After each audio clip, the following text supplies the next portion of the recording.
Hello, welcome to this video on the probability distribution function. So we have 2 points. A probability distribution function is valid if the integral from a to b of the function is 1 and the function is above the x-axis. That means the function is positive for the interval from a to b. So what we're talking about here is a function where the area under the curve adds up to 1. So the area from, if here's A, here's B, this is some curve. This area adds up to 1, and we can see that the function is above the x-axis. That would be valid.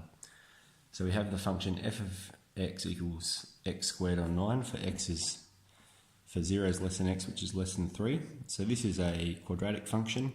It would look something like this.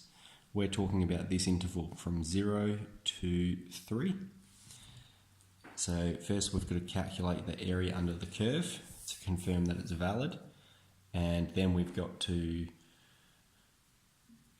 confirm that it's above the x-axis. We can see that, so let's just go ahead and calculate the area under the curve. So that's going to be the integral from 0 to 3 of x squared on 9 with regards to x. So that would be x to the 3 on 3 times 9. X to the 3 on 3 and the 9 stays there. From 0 to 3, which is x to the 3 on 27. From 0 to 3, which would be 3 to the power of 3 on 27.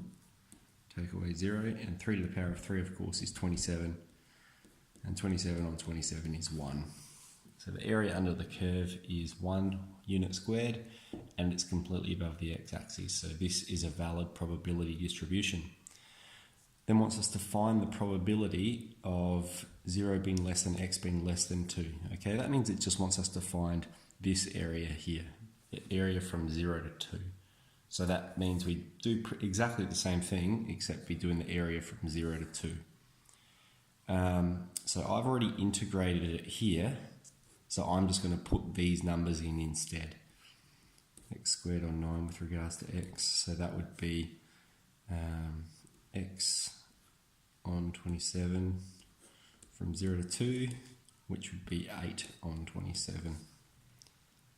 Okay, one more quick example here. It might give you something like this. Find k given kx on 4 over this interval is a valid probability distribution. So it's a linear equation. It's k is going to be some positive number. We've got to find it. So we know that the integral from 0 to 2 of kx on 4 with regards to dx is 1. So let's go ahead and do this. Kx would become kx squared on 2 times the 4. From 0 to 2 is 1, so that would be kx squared on 8. From 0 to 2 is 1, so then we'll put the 2 in, so we're going to have k times 2 squared on top of 8. Take away k times 0 squared on top of 8. I'll put the 0 in there, even though that's going to go to 0, is equal to 1. Put brackets here. So that's going to 0, so we're going to have k times 2 squared, so that's going to be 4. So we've got 4k on 8 equals 1. So 4k is 8, so k is 2. Okay, good luck with it.